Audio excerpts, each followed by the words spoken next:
Hello, my name is John Nick. I'm a junior in the AIM program covering domestic materials, and today I am pitching Royal Gold Incorporated, ticker RGLD.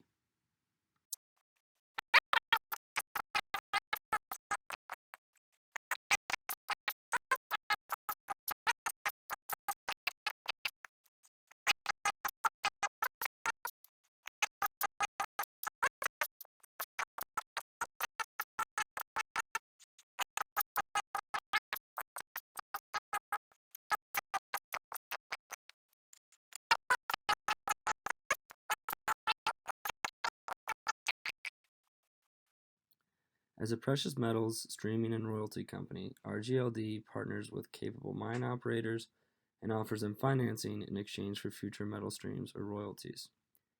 This financing is typically used for the development and construction of a mine, mine expansion, or exploration funding.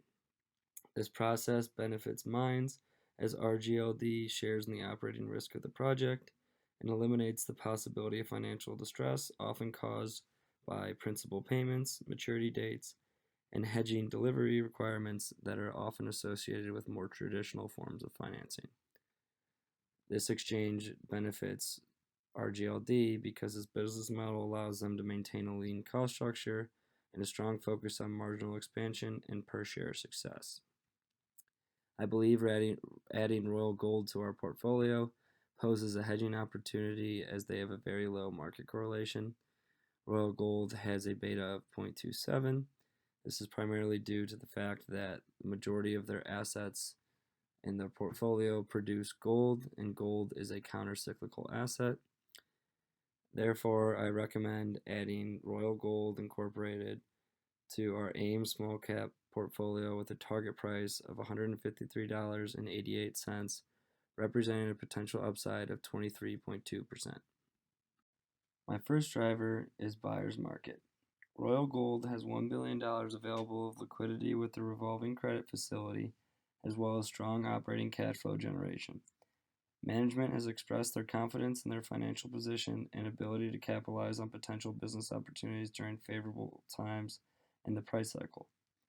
As the economy suffers, mines can become more desperate for cash flow, giving Royal Gold more leverage to negotiate favorable terms for both their streams and royalty segments and search for additional creative business opportunities. As a result of increased opportunity for top-line growth, Royal Gold is expected to increase revenue by 3.98% 5-year CAGR to $514 million in 2024.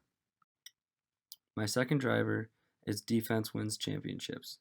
Due to its inherent value as a tangible asset, gold has historically outperformed the market during periods of economic contraction, and as US and global GDP estimates for 2020 head into the negative, the timing feels right.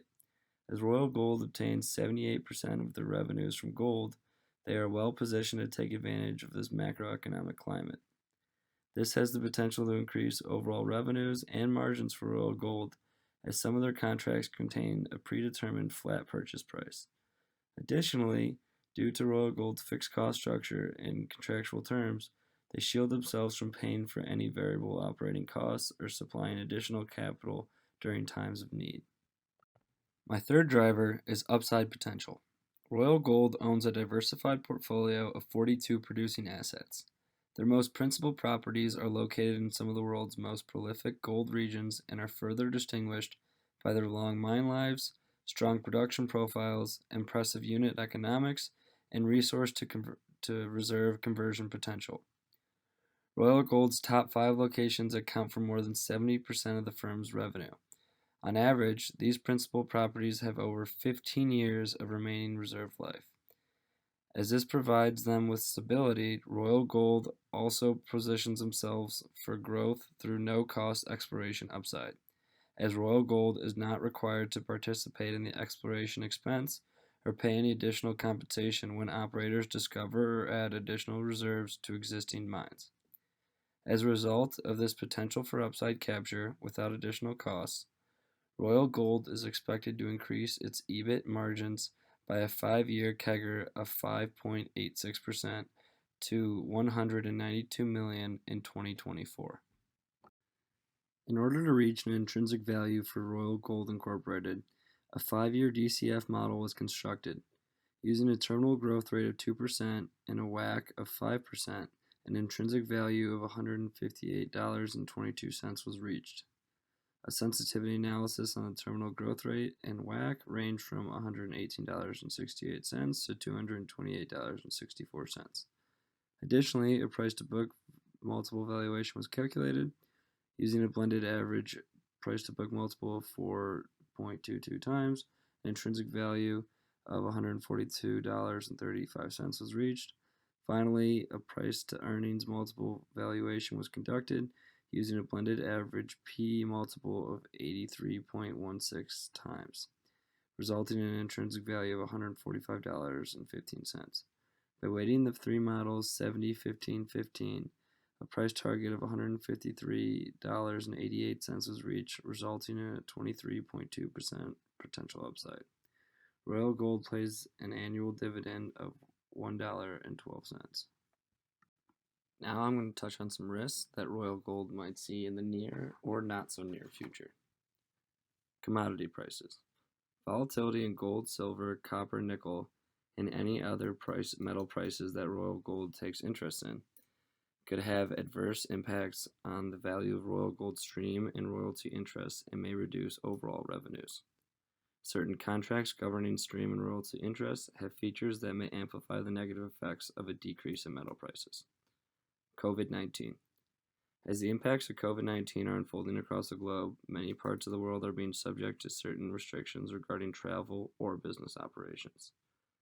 On April 1st, Mount Milligan, Penasquito, and Rainy River, 3 mines that Royal Gold has interest in, lowered their 2020 production estimates. If these mines and others that Royal Gold engages with become subject to production limitations, this may adversely affect Royal Gold's earnings. Litigation.